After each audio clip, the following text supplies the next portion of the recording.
सर्लाही जिल्ला र त्यसमा पनि चन्द्रनगर गाउँपालिकामा साना र ठूला गरी प्रशस्त तालहरू रहेका छन्। केही कृत्रिम छन् त केही प्राकृतिक।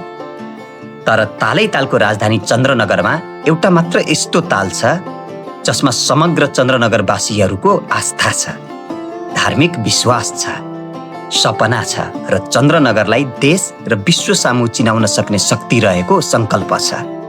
त्यो हो नाडीमन ताल। नेपालमा घुम्नै पर्ने 100 उत्कृष्ट पर्यटकीय गन्तव्य मध्येको एक सर्लाहीको चन्द्रनगर स्थित नाडीमन ताल ऐतिहासिक, धार्मिक र प्राकृतिक महत्त्व बोकेको यो सिमसार क्षेत्र लगानी र व्यवस्थापनको अभावमा बेवास्ताको भुमरीमा फसेको छ। ताल प्राकृतिक भएकाले यो कहिले स्थापना भयो यकिन गर्न गाह्रो छ। ठूलो क्षेत्रफलमा फैलिएको र धनुषाकार हुनुले यो ताल अन्यभन्दा भिन्न छ। आजको भिडियोमा हामीहरू सर्लाही जिल्लामा रहेको एक कम चिनिएको तर ऐतिहासिक र धार्मिक रूपमा निकै नै धेरै महत्त्व बोकेको स्थानको भ्रमणमा जाँदैछौँ। हामीहरू चन्द्रनगर गाउँपालिकामा रहेको नाडीमन तालको भ्रमण गर्नेछौँ, जुन तालले निकै नै धेरै पर्यटकीय सम्भावना बोके तापनि ओझेलमा परेको छ। आउनुहोस् आज त्यस तालको भ्रमण गरेर सकेसम्म त्यस ताललाई प्रमोट गर्ने कार्य गरौँ।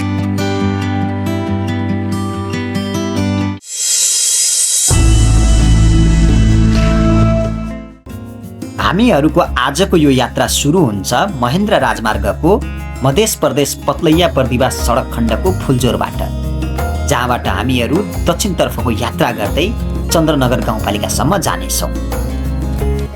नाडीमन तालको लागि मेरो यो यात्रा सुरु भइसकेको छ र फुलजोरबाट दक्षिणतर्फ गएको यो ईश्वरपुर नगरपालिकाको जुन हाइवे रहेको छ, जुन यो चाहिँ पवरगञ्ज भेलीतर्फ जान्छ, हामीहरू त्यो हाइवे हुँदै नाडीमनतर्फ अघि बढिरहेको छ। यहाँदेखि 5 किलोमिटरको दूरीमा बैलबास रहेको छ र यहाँदेखि 12 किलोमिटरको दूरीमा बबरगञ्ज रहेको छ। हामीहरू बबरगञ्जसम्म यही बाटो हुँदै जानेछौँ र बबरगञ्जदेखि पूर्वतर्फ हुँदै पोखरियाको बाटो हुँदै हामीहरू चन्द्रनगर गाउँपालिकामा प्रवेश गर्नेछौँ। आज आकाश पनि निकै सफासँग खुलेर देखिएको छ। 3-4 दिनको झरीपछि खुलेको यो मौसम साह्रै सुन्दर रहेको छ। जसरी नाडीमन ताल आफैमा एक सुन्दर स्थान रहेको छ, आजको मौसम पनि त्यस्तै छ। मध्य प्रदेशको सबैभन्दा ठुलो प्राकृतिक तालको रूपमा रहेको छ नाडीमन ताल, जहाँको यात्रामा हामीहरू आज जाँदैछौँ। फुलजोरदेखि 5 किलोमिटरको यात्रा गरेर म यतिखेर सर्लाही जिल्लाको निकै नै प्रसिद्ध बजार बैलबास आइपुगेको छु। यो तपाईँहरूले देखिरहनु भएको दृश्य बैलबास बजारको हो र यहाँबाट करिब 7 किलोमिटरको दूरीमा रहेको छ बबरगञ्ज। हामीहरू बबरगञ्जबाट पूर्वतर्फको यात्रा गर्दै चन्द्रनगर गाउँपालिका जानेछौँ। बैंक सर्भिस रहेछ यहाँ त। ल सर्लाही जिल्लामा आएपछि रमाइलो हेरौँ। ल हेरौँ सर्लाही जिल्लाको रमाइलो।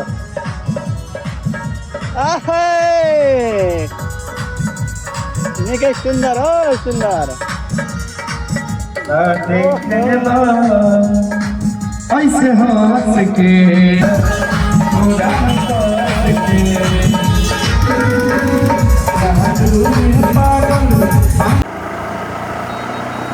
फुलजोरदेखि करिब 12 किलोमिटरको यात्रा गरेर म यतिखेर बबरगञ्ज आइपुगेको छु। तपाईँले पछाडि जुन प्रवेशद्वार देखिरहनु भएको छ, यो चाहिँ बबरगञ्जको प्रवेशद्वार रहेको छ र बबरगञ्जबाट चाहिँ हामीहरूले यो अहिले यात्रा गरिरहेको मार्ग छोडेर त्यहाँबाट पूर्वतर्फ एउटा अर्को बाटो गएको छ। हामीहरू त्यो बाटोको यात्रा गर्दै चन्द्रनगर गाउँपालिका पुग्नेछौँ।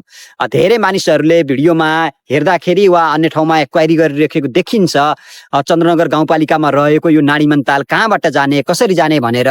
जसले गर्दाखेरि मैले तपाईँहरूलाई सर्लाही जिल्लाको फुलजोर जुन महेन्द्र राजमार्गमा रहेको छ त्यहाँदेखि चन्द्रनगर गाउँपालिकासम्मको प्रत्येक चोकको प्रत्येक बाटोको जानकारी समेटेर यो भिडियो बनाउँदैछु। अब यतिखेर म बैलबासबाट 7 किलोमिटर दक्षिणतर्फ रहेको बबरगञ्ज आइपुगेको छु र अब बबरगञ्जबाट चाहिँ हामीहरूले यो बाटो छोडेर पूर्वतर्फको बाटो प्रयोग गर्नेछौँ नाडीमन ताल जानको लागि। नाडीमन ताललाई महाभारतकालीन यक्षदहको रूपमा पनि चिनिन्छ। आउनुहोस् निकै सुन्दर रहेको उक्त तालको भ्रमणमा अघि बढौँ।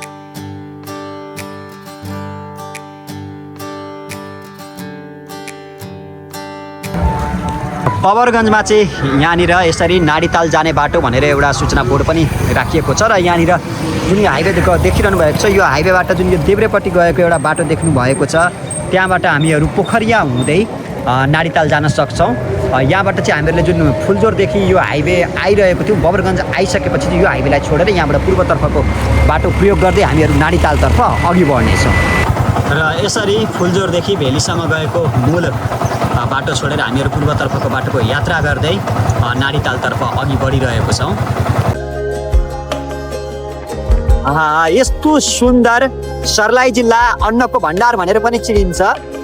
मध्य प्रदेश अन्नको भण्डार हो भने मध्य प्रदेशमा रहेको सर्लाही जिल्ला पनि अन्न उत्पादनको लागि निकै अब्बल मानिन्छ। देख्नु सक्नुहुन्छ बाटोको दुवैतर्फ साइडमा मकै खेती गरिएको छ। निकै सुन्दर हरियालीले भरिपूर्ण रहेको दृश्यहरू। आहा, यही हो हाम्रो सर्लाही, हाम्रो र राम्रो सर्लाही। हामीहरू मधेसमा बसे पनि we are proud to be a Madhesian भन्ने वातावरण रहेको छ हाम्रो यहाँको। फुलजोरबाट करिब 15 किलोमिटरको यात्रा गरेर म अब यतिखेर नाडीताल नजिक आइपुगेको छु। चन्द्रनगर गाउँपालिकामा प्रवेश गरिसकेर उता 14 किलोमिटर रहेको छ, त्योभन्दा उता रहेको छ नाडीताल। हामीहरू चाहिँ यो बाटो हुँदै नाडीताल पुग्नेछौँ र करिब नाडीतालभन्दा 500 मिटर मात्र दूरीमा रहेको छु म। अब आउनुहोस् नाडीतालको पनि भ्रमण गर्नेछौँ र यहाँनिर 5औं नेपाल ग्रामीण चलचित्र महोत्सव 2083 को आयोजना भइरहेको छ। समय मिल्यो भने उक्त अवार्ड समारोह पनि हेर्नेछौँ हामीहरू। फुलजोरबाट करिब 15 किलोमिटरको यात्रा गरेर म यतिखेर चन्द्रनगर गाउँपालिकामा रहेको नाडीताल आइपुगेको छु र पछाडि पृष्ठभूमिमा हेर्नुहोस् त मेरो पछाडितिर गुलमोहर यस्तो सुन्दर फुलेको छ। यो चाहिँ चन्द्रनगर गाउँपालिकाको जुन कार्यालय रहेको छ उक्त प्राङ्गणभित्र रहेको यो गुलमोहरको बोट रहेको छ। निकै सुन्दर दृश्य रहेको छ। आउनुहोस् उक्त गुलमोहरलाई पनि नजिकबाट गएर हेर्नेछौँ। र यो चाहिँ चन्द्रनगर गाउँपालिकाको कार्यालय रहेको स्थान, जुन नाडीतालकै छेउमा चन्द्रनगर गाउँपालिकाको कार्यालय पनि रहेको छ। र यहाँनिर 5औं नेपाल ग्रामीण चलचित्र महोत्सव 2083 को पनि आयोजना भइरहेको छ। आउनुहोस् अब हामीहरू नाडीताल क्षेत्रभित्र प्रवेश गर्नेछौँ र प्रवेश गर्न साथ यहाँनिर पार्किङमा चाहिँ धेरै गाडीहरू देख्न सकिन्छ र साथसाथै जुन अघि मैले तपाईँहरूलाई गुलमोहरको बोट देखाएको थिएँ, गुलमोहरको फुलेको फुल हेर्नुहोस् कति सुन्दर रहेको छ यो दृश्य। आहा, यति सुन्दर, यो त एआईले बनाएको भन्दा पनि प्राकृतिक रूपमा जुन सुन्दरता देखिएको छ यसको त म वर्णन नै गर्न सक्दिनँ। हेर्नुहोस् यति सुन्दर रहेको छ। आहा, चन्द्रनगर गाउँपालिकाको कार्यालय। ल हेर्नुहोस् यो सुन्दर गुलमोहर। ओहो हो, यति सुन्दर। वाच अ ब्युटी रे। निकै सुन्दर नाडीतालमा आइसकेको छु म। यसको 360 भ्यू पनि हेरौँ एकचोटि। ल हेर्नुहोस्, आहा कति सुन्दर। उता उत्तरपट्टि हल्का पहाडी रेन्ज, चुरे पर्वत रेन्ज देखिरहेको छ र यतातिर यो एउटा पुरानो वृक्ष निकै सुन्दर रहेको छ र साथसाथै यतातिर विभिन्न बोट बिरुवाहरू, आँप, बर, पिपलहरू रहेको छ र यो ताल निकै ठुलो क्षेत्रफलमा फैलिएको यो नाडीताल निकै सुन्दर रहेको छ, देखिन्छ। हेर्नुहोस् तपाईँहरू दृश्यमा पनि देखिरहनु भयो कि होला पक्कै पनि। र यो देख्दा तपाईँहरूलाई पनि यो ताल आउँ जस्तो चाहिँ लागिरहेको होला होइन त। मैले तपाईँ यदि यो भिडियो सुरुदेखि नै हजुरहरूले हेरिरहनु भएको छ भने कहाँबाट कसरी आउन सकिन्छ सम्पूर्ण जानकारी मैले समेटेको नै छु। र आउनुहोस् र साथसाथै यस तालमा बोटिङको पनि व्यवस्था रहेको छ। बोटिङ चाहिँ प्रति व्यक्ति 100 रुपियाँ लाग्ने गर्दछ मोटर बोटमा हामीहरूले यदि यो तालको भ्रमण गऱ्यौँ भने। तर यदि होइन तपाईँहरू ग्रुपमा हुनुहुन्छ, 3 जना 4 जना हुनुहुन्छ, मोटर बोट भन्दा पनि प्याडल बोट नै गर्ने हो भन्ने सोच छ भने प्याडल बोटको पनि व्यवस्था रहेको छ। करिब 400-500 रुपियाँ दिएर एउटा प्याडल बोट हायर गर्न सकिन्छ र उक्त प्याडल बोट त हजुरहरूले चाहे बमोजिम यो पोखरीको 1 फनको 2 फनको वा 1 घन्टासम्म पनि मजाले भ्रमण गर्न सक्नुहुन्छ। र साथसाथै यो पोखरीमा चाहिँ माछा पालन पनि गरिन्छ र यो पोखरीको माछा पालनको जुन ठेका लगाइन्छ त्यो चाहिँ करोडौँमा लाग्ने गर्दछ। 1 वर्षको करिब 1,50,00,000 भन्दा बढी ठेका मूल्य रहेको छ यस पोखरीको। यो गाउँपालिकाको आय आर्जनको प्रमुख स्रोतको रूपमा यस पोखरीको माछा पालन व्यवसाय नै रहेको छ, जसले चाहिँ यो गाउँपालिकाको प्रमुख आयको स्रोत नै यही पोखरी हो भनौँ, यही ताल हो भनौँ। यो तालले चाहिँ यो गाउँको विकासमा निकै ठुलो टेवा पुर्याएको छ र केही समय पहिले यो ताल ओझेलमा परिसकेको थियो। तर हाम्रो यहाँको गाउँपालिका प्रमुख श्री राजकुमार महतोजीको पहलमा फेरि पनि यो ताललाई पुरानै स्वरूपमा फर्काउने कार्यहरू भइरहेको छ। अहिले यो ताल निकै सुन्दर भइरहेको छ, देखिरहेको छ। र साथसाथै यही तालको प्राङ्गणमा चाहिँ विभिन्न चिल्ड्रेन पार्कहरू, फन पार्कहरूको पनि निर्माण भइरहेको छ। अबको केही वर्षमा चाहिँ यहाँ खेलकुदका सामग्रीहरू जस्तै फ्यामिलीसँग आउँदा केटाकेटीहरूलाई खेल्नको लागि विभिन्न चिल्ड्रेन पार्कहरूको पनि हामीहरूले निर्माण भएको, सम्पन्न भएको देख्न सक्छौँ। र साथसाथै यहाँनिर सदियौँ पुरानो, शताब्दीौँ पुरानो श्री मरिची महादेव मन्दिर पनि रहेको छ। यदि तपाईँहरू धर्ममा आस्था राख्नुहुन्छ, धार्मिक व्यक्ति हुनुहुन्छ भने पर्यटकीय प्लस धार्मिक स्थलको रूपमा रहेको छ नाडीमन ताल। यो तालको भ्रमण गर्न चाहिँ नछुटाउनु होला, निकै सुन्दर रहेको छ यो दृश्य।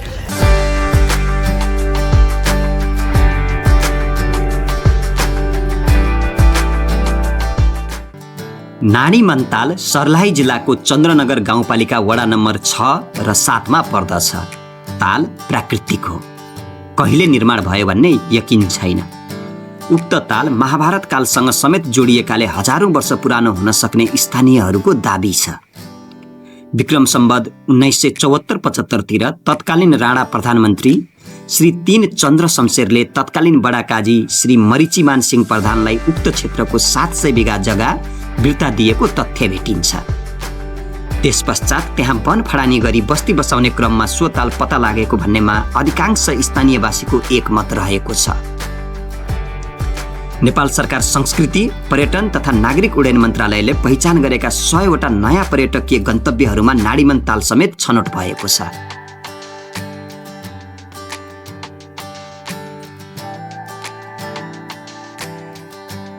भौगोलिक अवस्थितिका आधारमा हेर्दा यो ताल पूर्व पश्चिम राजमार्गको बर्दिवास लालबन्दी सडक खण्डको फुलजोर भन्ने स्थानबाट करिब 15 किलोमिटरको दूरीमा पर्दछ।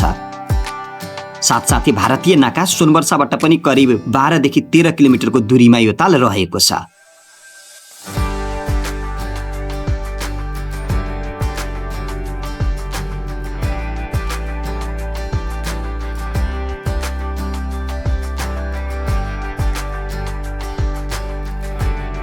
नाडीमन तालको नामाकरणका सन्दर्भमा विभिन्न किंवदन्तीहरू प्रचलित छन्। नाडीमन मैथिली शब्दावली हो। मैथिली भाषामा मन भनेको ताल हो र नाडी भनेको नारी हो। परापूर्व कालमा यस तालमा परीको रूपमा नारी उत्पन्न हुन्थे र जल क्रीडा गरी लुप्त हुन्थे। यसरी नारी वा परीहरू उत्पन्न भई जल क्रीडा गर्ने र त्यही विलीन हुने अर्थमा सो तालको नाम नै नाडीमन रहन गएको हो भन्ने एकाथरी स्थानीयवासीहरूको कथन छ। नाडीमन ताल 52 बिघामा फैलिएको एक प्राकृतिक ताल हो। नाडीमन ताललाई महाभारतकालीन युधिष्ठिर यक्ष संवाद स्थल हो भनी दाबी गर्ने प्रशस्त आधारहरू पनि रहेका छन्। ऐतिहासिक रूपमा पनि नाडीमन तालको महत्त्व उल्लेख्य छ। 100औं वर्ष अगाडिदेखि नेपाल भारतको व्यापारिक पदमार्ग र विश्राम स्थलका लागि पनि नाडीमन ताल प्रसिद्ध छ। नाडीमन ताल चन्द्रनगर गाउँपालिकाका लागि मात्रै नभई सर्लाही जिल्ला, मध्य प्रदेश र नेपाल तथा भारतीय सीमा क्षेत्रका लागि पनि धार्मिक तथा पर्यटनका हिसाबले उत्कृष्ट गन्तव्य स्थल बन्न सक्दछ। आउनुहोस् तपाईँ हामी सबै मिलेर यसको प्रवर्धनमा लागौं। हाम्रो सर्लाहीमा लुकेर रहेको गहना नाडीमन तालको विकासमा हामी सबै एकजुट भएर अघि बढौं।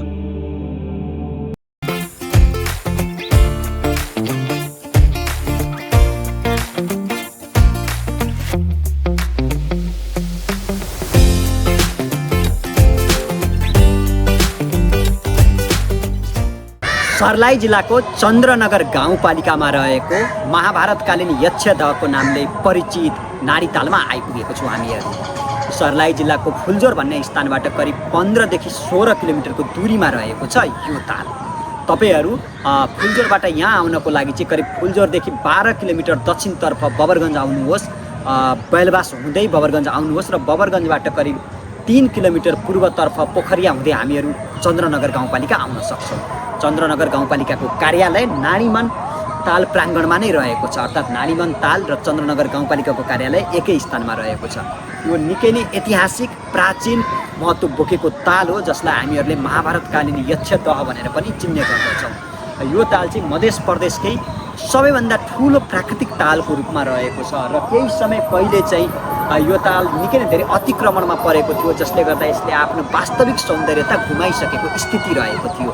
तर यहाँका चन्द्रनगर गाउँपालिका प्रमुख राजकुमार महतोजीले चाहिँ यो ताल इतिहाससँग जोडिएको हो, यो हाम्रो ऐतिहासिक ताल हो, यसलाई हामीहरूले प्रवर्धन गर्नुपर्छ, यसको हामीहरूले संरक्षण गर्नुपर्छ भनेर यसको प्रवर्धनमा र यसको संरक्षणमा दिन रात नभनिकन अहोरात्र खटिनु भयो, जसले गर्दाखेरि फेरि पनि यो ताल आफ्नो पुरानै स्वरूपमा फर्किँदै गरेको अवस्था रहेको छ। अझ पनि केही जमिनहरू चाहिँ अतिक्रमणमै रहेका छन्। अबको केही समयमा ती जमिनहरू पनि फेरि यो तालसँगै जोडिन्छन् होला, जसले गर्दा पूर्ण रूपमा यो ताल आफ्नो पुरानो स्वरूपमा फर्किन्छ भन्ने विषयमा चाहिँ हामीहरू आशावादी रहेका छौँ र विशेष गरी यस गाउँपालिकाका प्रमुख राजकुमार महतोजीलाई धेरै धेरै धन्यवाद भन्न चाहन्छौँ, जसले चाहिँ एउटा हराइसकेको यो प्राकृतिक ताल मध्य प्रदेशकै एउटा ठुलो धरोहर जुन लुप्त भइसकेको थियो, हराइसकेको थियो, त्यसलाई फेरि उजागर गर्नुभयो। आफूले सक्दो प्रयास गरेर प्रवर्धन गरेर अहिले यसलाई राष्ट्रिय स्तरमा प्रवर्धन गरिरहनु भएको छ। र यदि तपाईँहरू जो कोहीले पनि हाम्रो यो भिडियो हेरिरहनु भएको छ, सर्लाही वरपरको मध्य प्रदेशमा बसोबास गर्ने वरपरको या नेपालभरिकै जति पनि मानिसहरू हुनुहुन्छ, तपाईँहरू बिदाको समयमा या गर्मीको समयमा सर्ट बिदाहरूमा कतितिर घुम्न जाने प्लान गर्दै हुनुहुन्छ भने सर्लाही जिल्लाको चन्द्रनगर गाउँपालिकामा रहेको नाडीमन ताल तपाईँहरूको लागि एउटा बेस्ट विकल्प पनि हुन सक्छ। र अन्त्यमा एउटा कुरा मैले मैले अहिलेसम्म हामी बाहिर ल्याएको छैनौँ, पहिलोचोटि सार्वजनिक गर्दैछु, एउटा यसलाई फर्मली न्युजमै ल्याउँला भनेको चन्द्रनगर गाउँपालिकाले अहिले चालु आर्थिक वर्ष 82-83को नीति कार्यक्रममा र बजेटमै व्यवस्था गरेर चन्द्रनगर गाउँपालिकाको नाडीमन तालमा र चन्द्रनगर गाउँपालिका क्षेत्रभित्र छायाङ्कन गर्ने सिनेमालाई र गीतलाई सब्सिडी अनुदान उपलब्ध गराउने भनेर नीति कार्यक्रम पनि राखेका छौँ, बजेट पनि व्यवस्था गरेका छौँ। त्यो मैले यहाँमा पहिलोचोटि सार्वजनिक गरेँ र यसको कार्यविधि हामी फाइनल स्टेजमा छौँ। कार्यविधि बनाएर अनि त्यसलाई औपचारिक रूपमै हामी त्यो गर्छौँ, आह्वानै गर्छौँ, कसले गर्नुहुन्छ। किनभने यो हामीले युपीलाई हेरौँ भने युपी गभर्मेन्ट इन्डियाको त्यसले कति प्रगति भएको छ पर्यटनदेखि थुप्रै कुराहरूमा। अहिले रिसेन्टली बिहार गभर्मेन्टले सुरु गरेको छ, यति राम्रो इनिसिएटिभ छ। त्यसले गर्दा हामीले कमसेकम यहाँ गऱ्यौँ भने नाडीमन तालको पनि प्रमोसन हुन्छ, कम लगानीमा बढी फाइदा हो जस्तो लाग्यो। त्यही भएर हामीले त्यो नीति कार्यक्रम बजेट वियोजन गरेर बढेका छौँ। त्यो मैले यहाँहरूमा सानो निवेदन गर्दै पुनः पनि धन्यवाद। र हाम्रो आतिथ्यमा हाम्रो व्यवस्थापनमा केही कमी कमजोरी भयो भने क्षमा गरिदिनु होला भन्ने निवेदन गर्दै पुनः धन्यवाद, नमस्कार। र तपाईँहरूलाई हाम्रो आजको यो प्रस्तुति मन परेको छ भने हाम्रो युट्युब च्यानल डिके यात्रा चक्रलाई पनि सब्सक्राइब गरिदिनु होला र भिडियोलाई लाइक सेयर गर्न नबिर्सिनु होला। साथसाथै तपाईँहरूलाई हाम्रो आजको यो प्रस्तुति कस्तो लाग्यो, भिडियोमा केही कमी कमजोरी रहेका छन् या यो तालमा चाहिँ अझ पनि केही सुधार गर्न सकिन्छ, यो तालमा अझ केही धेरै चिजहरू सुधार गर्न सकिन्छ या केही कमी कमजोरी रहेको छ जस्तो लागेदछ हजुरहरूलाई भने प्रतिक्रिया स्वरूप कमेन्ट पनि गर्न सक्नुहुन्छ। र आजको लागि सर्लाही जिल्लामा लुकेर रहेका सर्लाही जिल्लाको हिडन जेमहरूलाई उजागर गर्ने यो आजको श्रृङ्खलामा चाहिँ यति मात्र। फेरि अर्को हप्ता हाम्रो मध्य प्रदेशको सुन्दर सर्लाही जिल्लामा लुकेर रहेका विभिन्न ठाउँहरूलाई उजागर गर्ने प्रयास गर्ने नै छु। हस्ता आजलाई यति मात्रै। जय भोले।